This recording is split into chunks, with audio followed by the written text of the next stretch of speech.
Hi and welcome to my channel Finding My Voice Again. I'm Rebecca and I do of course have my buddy Boots here with me. My channel is all about my experience and journey of having dysphonia. This episode is going to provide some of the resources that I have found helpful throughout my journey, and it's also going to provide just a few small nuggets of silver linings.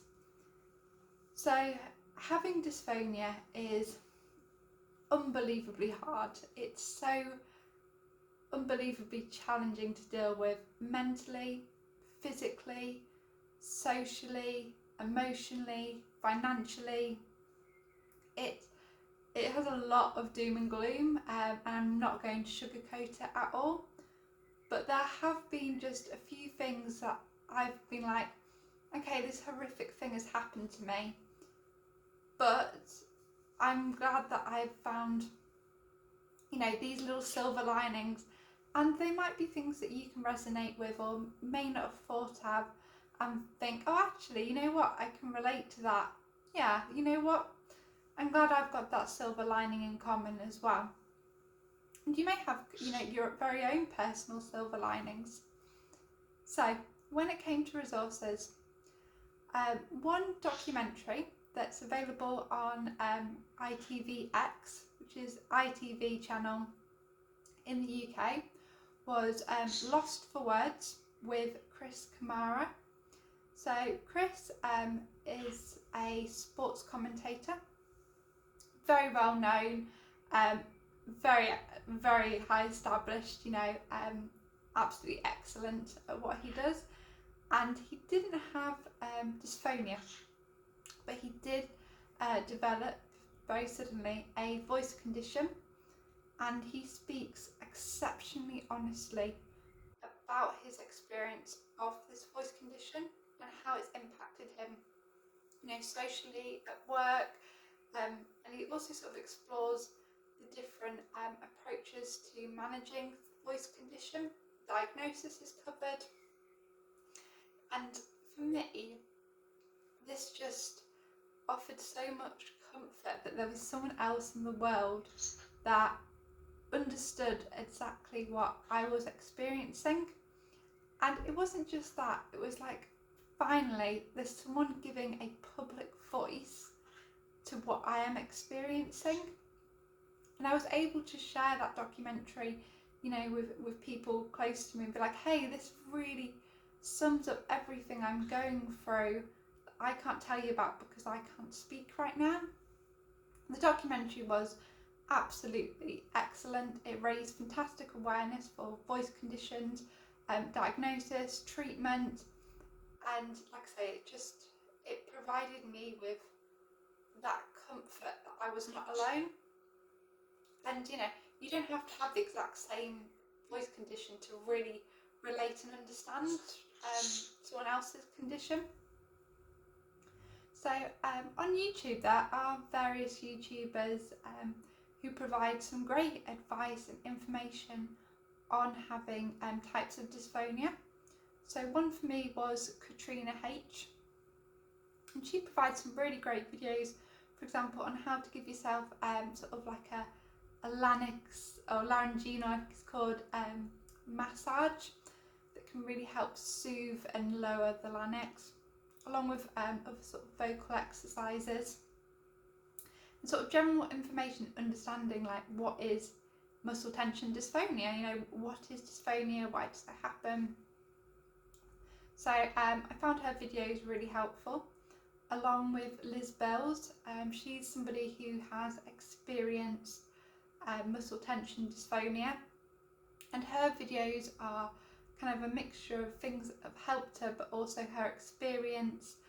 She also does a great interview around her experience as well, and I just found once again it was that kind of like, oh, I can really relate to what you're saying. A real big thing for me was she mentioned sort of the burning sensations that she was having and the shoulder pain, and they were two symptoms that I just couldn't find like a consistent consistency on. I couldn't find anywhere that said this wasn't a real symptom of having dysphonia, and this was prior to me meeting my voice therapist, who obviously was able to provide me with that information. But I was like, oh, so it's not strange that I've got dysphonia and I'm experiencing these things. You know, this is something that is relatable, and I'm not on my own here. Someone else knows what I'm going through, and her journey to diagnosis was quite similar as well, in the sense of, for a long time people thought that she had acid reflux, and it wasn't acid reflux, and you know, that kind of that journey to getting sort of the diagnosis. Also, my very own voice therapist, Victoria, who is beyond exceptional, has her own YouTube channel, Yorkshire Voice Therapy, and I absolutely love her videos. It's like being in the room with her.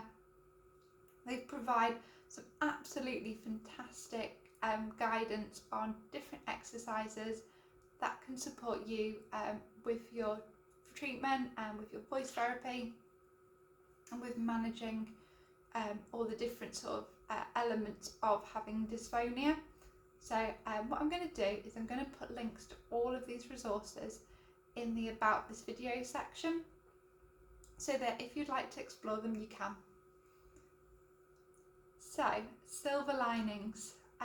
So I think a real big one for me was, prior to this, I was learning British Sign Language. It was something that I'd always wanted to learn. I think it's so important to learn.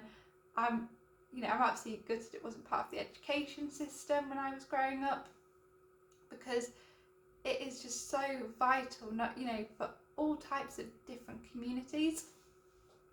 But this really spurred on my ability to learn and understand British Sign Language. So it was really great to do that, and also to be able to teach those closest to me as well, and they've gained a passion for it as well. And we can now be part of that community who speak British Sign Language, which is an absolute privilege. I also really learned that you are so much more than a voice. I thought I was my voice, but you're not. You're a whole presence. I have met complete strangers at really big events like weddings, for example, and I feel like, what's the point in me going? Like, I can't contribute, I can't say a word. And I have left those events feeling like I've met these strangers and I've just become like best friends with them without saying a single word.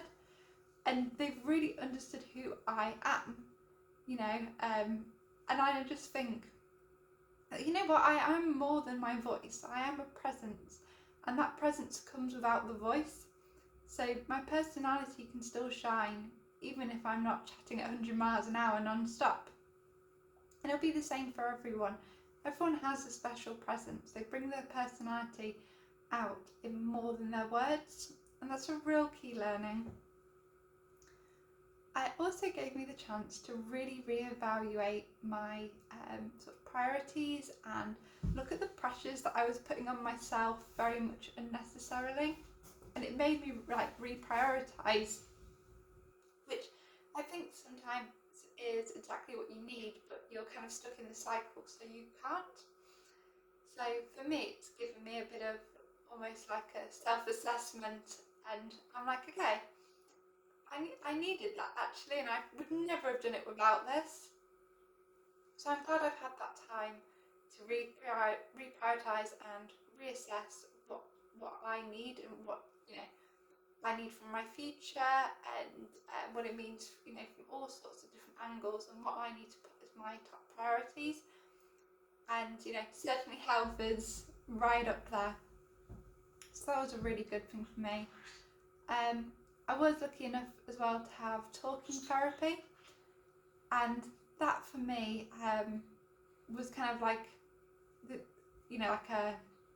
something I wouldn't have probably done, but did need, given everything I've gone through health-wise.